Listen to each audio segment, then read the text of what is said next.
Hi, my name is Bijal and I am a bibliotherapist and founder of Bibliotherapy, a bibliotherapy and literary curation practice. I'm also the author of the book Bibliotherapy, The Healing Power of Reading. I curate book prescriptions and provide online training in bibliotherapy. More detail of this can be found on my website, www.booktherapy.io. In this podcast, I share my knowledge and research on bibliotherapy, including the latest developments, science, and book recommendations. Join me every week where we take a deep dive into bibliotherapy. We release 2 episodes a week. Voice notes from me, your resident bibliotherapist, and Ask the Bibliotherapist, book recommendations for what's on your mind. Join our member-only subscription here and get access to all episodes and corresponding transcripts. I hope you enjoy the show, and if you'd like a bibliotherapist in your pocket, you might find my book, Bibliotherapy, The Healing Power of Reading, a helpful companion. It's available at any bookstore that you shop at. And don't forget to subscribe wherever you listen to podcasts and get new episodes as they're released. And as always, I love hearing from listeners. So if you'd like to get in touch, share any book recommendations or thoughts on bibliotherapy, you can do so at bijal@booktherapy.io. Thanks for listening. Hi everyone! In today's voice note, I wanted to touch upon the role of graphic medicine in bibliotherapy. Graphic medicine is an interdisciplinary field that combines the medium of comics with healthcare topics. It encompasses the creation, study, and use of graphic narratives to explore the experiences of illness, caregiving, and the medical profession. Graphic narratives are storytelling formats that combine visual art and text to convey a story or piece of information. They encompass a range of genres and styles, from comic books and graphic novels to educational and informational comics. Graphic medicine bridges the fields of medicine, humanities, and visual arts, encouraging collaboration between healthcare professionals, patients, educators, and artists. The concept of using comics for health education and communication dates back several decades, but the term graphic medicine was popularized in the early 2000s by Dr. Ian Williams, a physician and cartoonist, and has a wonderful website and platform called graphicmedicine.org that hosts many helpful resources on graphic medicine and book recommendations that is worth a look. The graphic narratives simplify complex medical concepts, making them more accessible to both patients and healthcare providers, solving the communication gaps between them. They're used as educational tools in medical training and public health campaigns. Graphic narratives use panels arranged in a sequence to tell a story. The order and layout of panels guide the reader through the narrative, creating a sense of time and movement. Let's focus on the role of graphic medicine in bibliotherapy. Graphic narratives provide a platform for clients to share their stories, offering readers insight into the lived experiences of those with various health conditions similar to their own, resulting in connection and identification with the characters or protagonists. This can lead to us connecting with our experiences and emotions, enabling us to be more self-empathetic, inviting in self-compassion and self-understanding.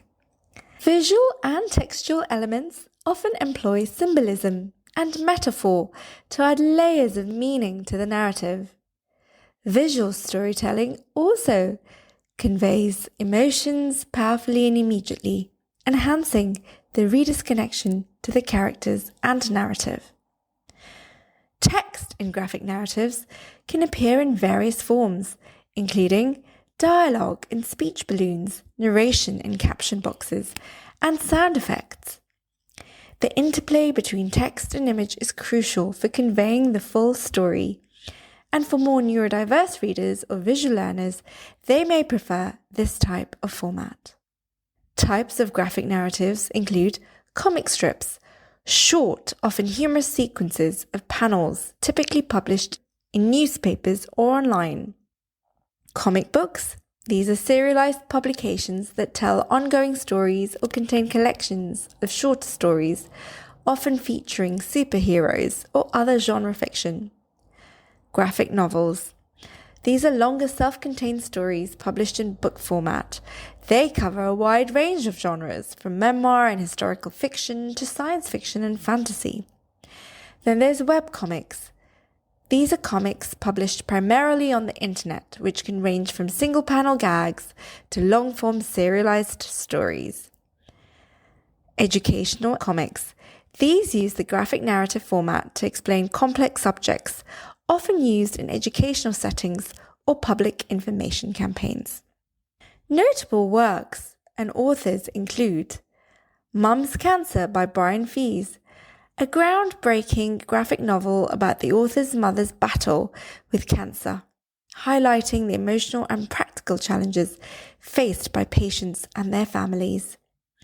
Then there's Marbles, Mania, Depression, Michelangelo and Me by Ellen Fournay.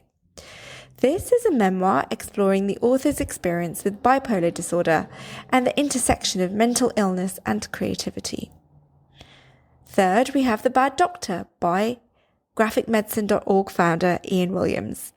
This is a semi-autobiographical work that delves into the pressures and moral dilemmas faced by a rural general practitioner. Then, of course, there's the world's famous Mouse by Art Spiegelman, a Pulitzer Prize-winning graphic novel that depicts the Holocaust through the lens of a son's relationship with his father, using anthropomorphic characters.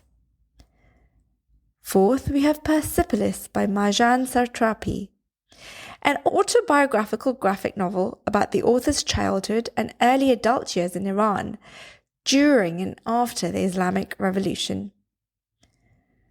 Next, we have Watchmen by Alan Moore and Dave Gibbons. This is a graphic novel that deconstructs the superhero genre, exploring complex themes of power, morality, and identity. And last but not least, we have Fun Home by Alison Bechdel. This is a memoir in graphic novel form that explores the author's relationship with her father and her coming out as a lesbian. In terms of academic and community engagement, events such as the annual Graphic Medicine Conference bring together scholars, healthcare professionals, artists, clients and patients to discuss and promote the field.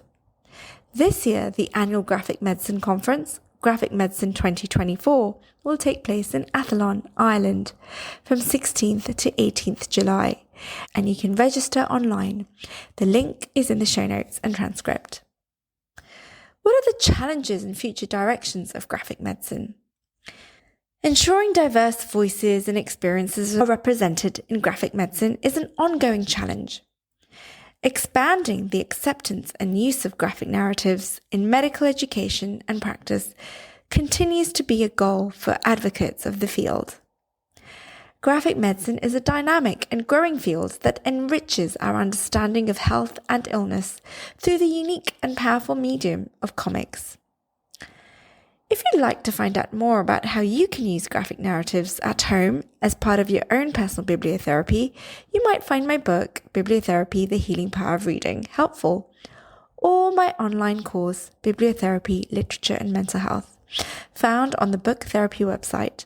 All the links are in the show notes and transcript. That's it from me. Until next time, stay well. Thank you for listening. I hope you enjoyed the show. And if you'd like to sign up to our online courses or try a personalized book prescription or bibliotherapy session, you can do so following the links in the show notes. And as always, I love hearing from listeners, so don't hesitate to drop me an email at bijal@booktherapy.io.